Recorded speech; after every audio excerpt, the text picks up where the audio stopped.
Assalamualaikum warahmatullahi wabarakatuh. Berjumpa kembali dengan Pak Sabto.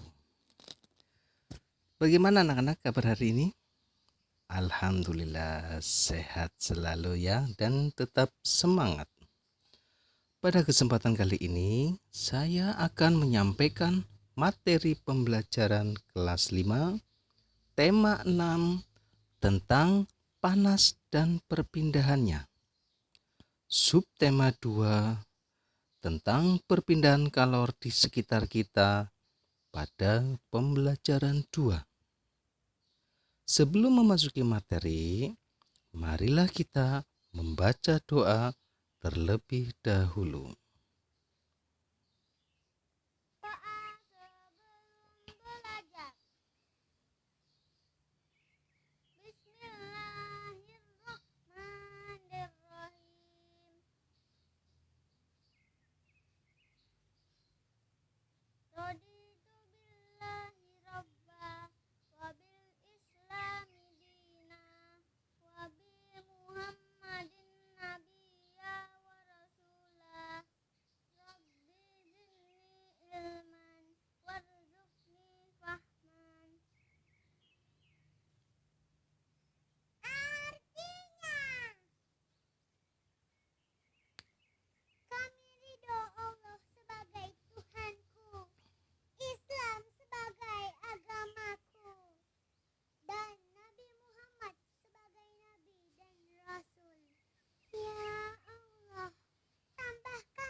Semoga setelah kita membaca doa, pembelajaran kita berjalan dengan lancar. Amin. Oke anak-anak, mari kita perhatikan gambar berikut. Gambar apa anak-anak itu? Iya, gambar merebus air. Mari kita simak percakapan antara Siti dan Ibu pada percakapan berikut. Brrr, udara di luar dingin sekali sore ini. Angin bertiup cukup kencang sehingga Siti segera menutup pintu rumahnya. Siti kembali ke dapur untuk menemani ibunya memasak.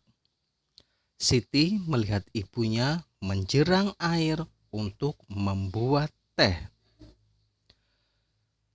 Ibu, mengapa air di dalam panci itu bisa mendidih jika terus dijerang di atas api kompor itu? Padahal air itu tidak terkena api. Ya, tidak terkena api kompor langsung. Tanya Siti. Pertanyaan bagus, Siti. Kemarin kamu bercerita tentang perpindahan panas yang membuat panci logam ini menjadi panas jika diletakkan di atas api. Kali ini kamu penasaran dengan bagaimana air itu bisa mendidih.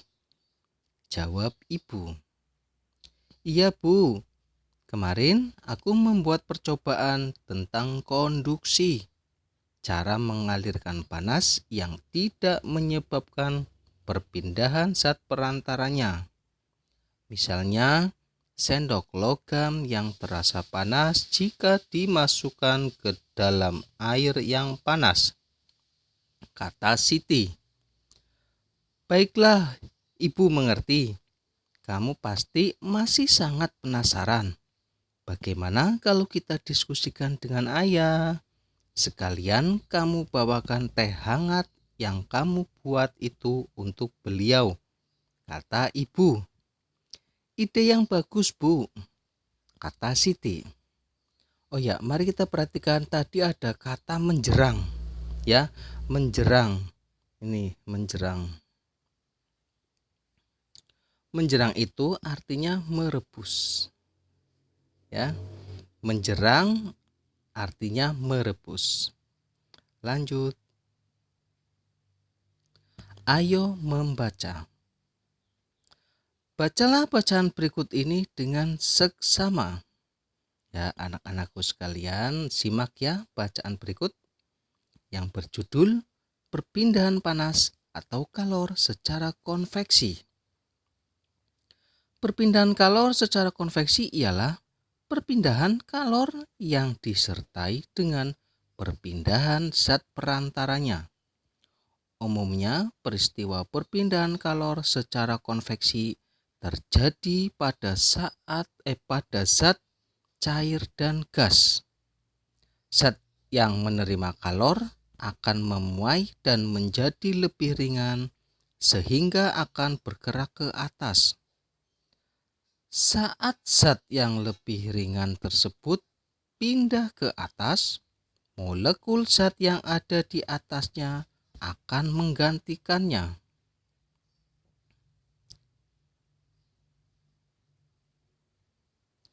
Perpindahan secara konveksi dapat diumpamakan dengan kegiatan memindahkan setumpuk buku dari satu tempat ke tempat lain.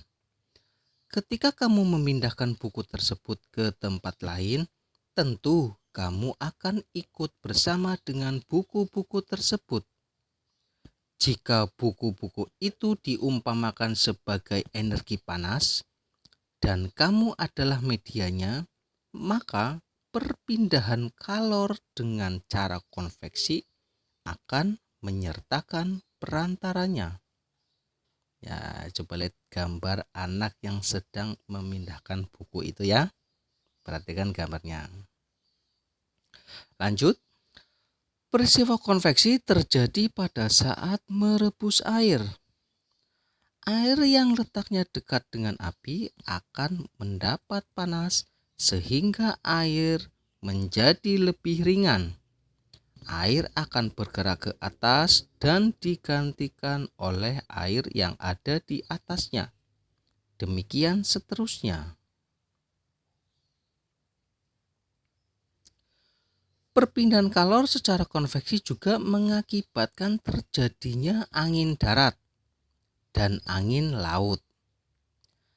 Angin darat terjadi karena udara di darat pada malam hari lebih cepat dingin daripada udara di laut, sehingga udara yang berada di atas laut akan naik dan udara dari darat akan menggantikan posisi udara yang naik tadi. Angin laut terjadi karena pada siang hari daratan lebih cepat panas dibandingkan di laut, sehingga udara di darat akan naik dan udara dari laut akan mengalir ke darat, menggantikan tempat udara yang naik tadi. Keadaan ini digunakan para nelayan untuk pergi melaut pada malam hari dan kembali ke darat pada pagi atau siang hari.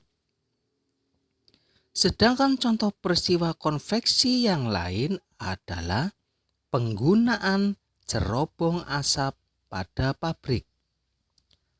Apakah di rumahmu dipasang jendela ventilasi? Pemanfaatan ventilasi sebagai sirkulasi udara di dalam rumah juga memanfaatkan perpindahan panas secara konveksi. Nah, ini ada dua gambar ya, angin darat dan angin laut. Ya. Kalau ini gambar angin darat. Kalau yang ini gambar angin laut. Ya.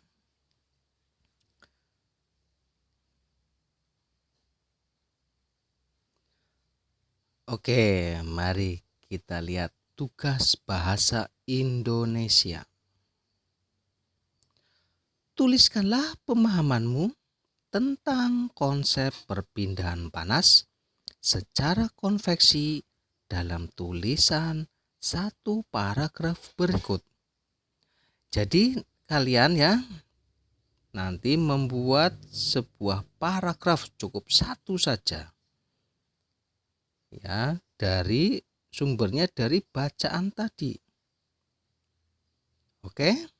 Iya, lanjut.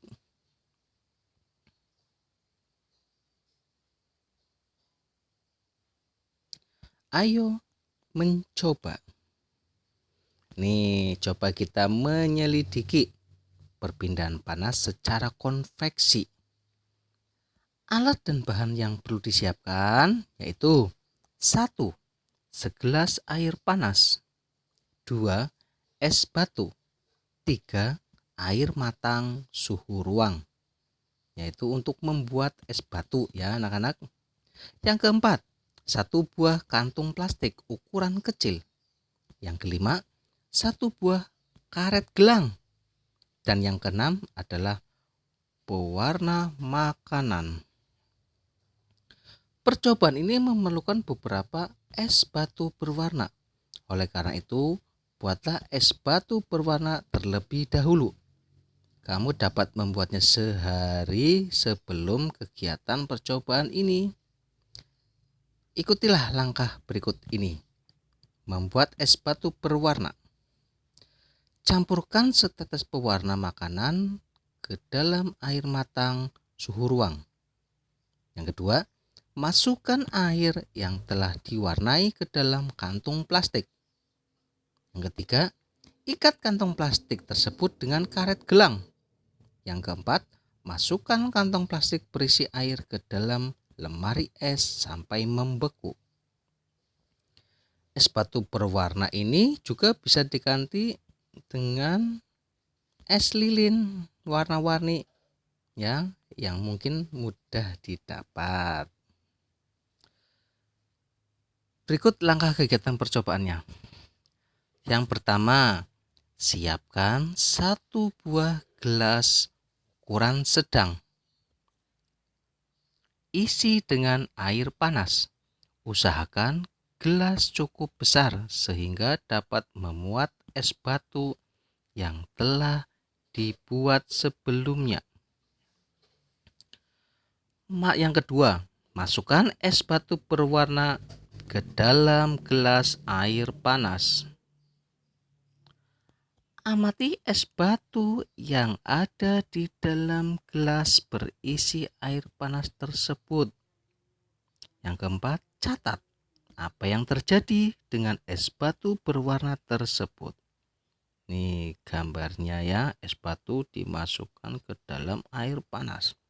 Coba kita perbesar. Nah, gambar berikutnya. Coba kita lihat lagi, kita perbesar. Tuh.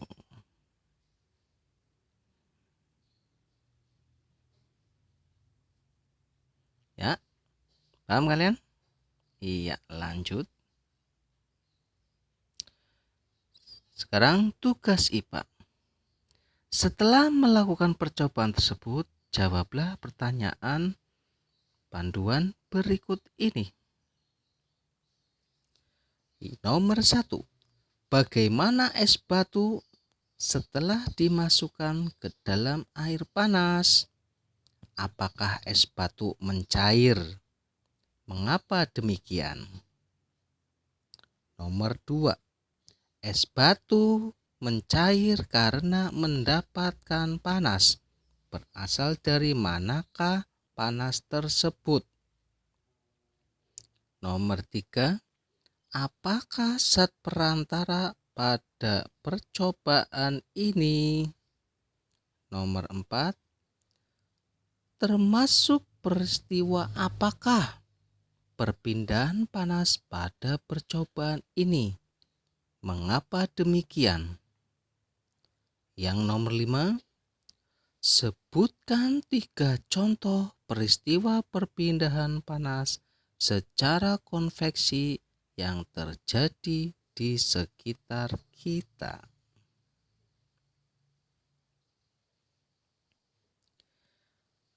Mari kita lanjut dengan materi. Ayo membaca. bacaan berjudul Pola Lantai dalam Seni Tari. Pernahkah kamu memperhatikan sebuah pertunjukan tari? Atau mungkin kamu pernah ikut latihan menari di sanggar atau di sekolah? Pada beberapa tarian, terutama tarian kelompok, para penari membentuk posisi tertentu dalam tarian. Ada sebuah tari yang jika diamati, posisi penari membuat bentuk atau formasi tertentu. Bentuk atau formasi tertentu yang dibuat penari dalam sebuah tari dinamakan pola lantai. Pola lantai merupakan garis yang dilalui penari pada saat melakukan gerak tari. Pola lantai ini dilakukan baik oleh penari tunggal, berpasangan, atau penari kelompok. Dalam tarian terdapat dua pola garis dasar pada lantai, yaitu garis lurus dan lengkung. Ini garis lurus dan lengkung ini.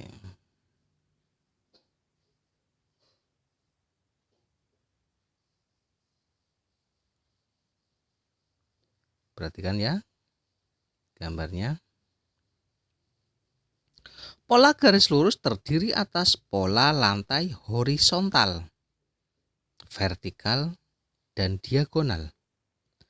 Pengembangan pola lantai lurus dapat berupa pola lantai zigzag, segitiga, segi empat, dan segi lima. Perhatikan pada gambar A. Nih.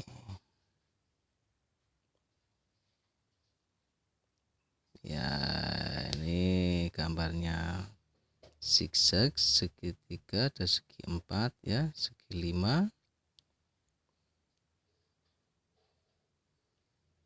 Lanjut.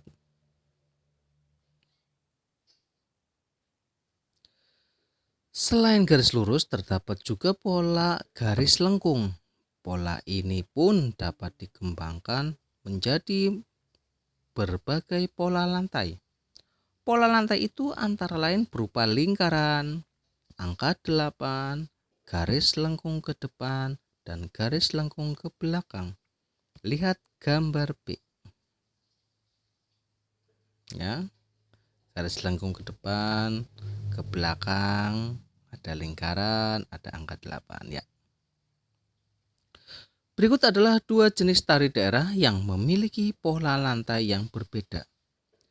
Tari pertama adalah tari jaran kepang yang berasal dari Yogyakarta. Tari jaran kepang mempunyai pola lantai gabungan antara pola lantai lurus dan lengkung yang sederhana. Pola lantai yang digunakan pada tari ini adalah pola melingkar, garis lurus ke depan, dan garis horizontal. Pola lantai pada tari jaran kepang tidak memiliki makna tertentu. Pola lantai dibuat untuk formasi penari.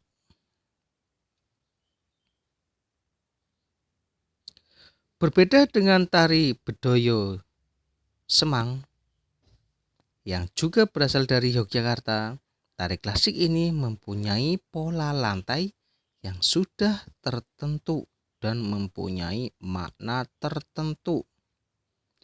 Pola lantai yang digunakan pada tari ini pun memiliki nama tertentu, seperti gawang jejer wayang, gawang 3-3, gawang perang, dan gawang kalajengking. Ya.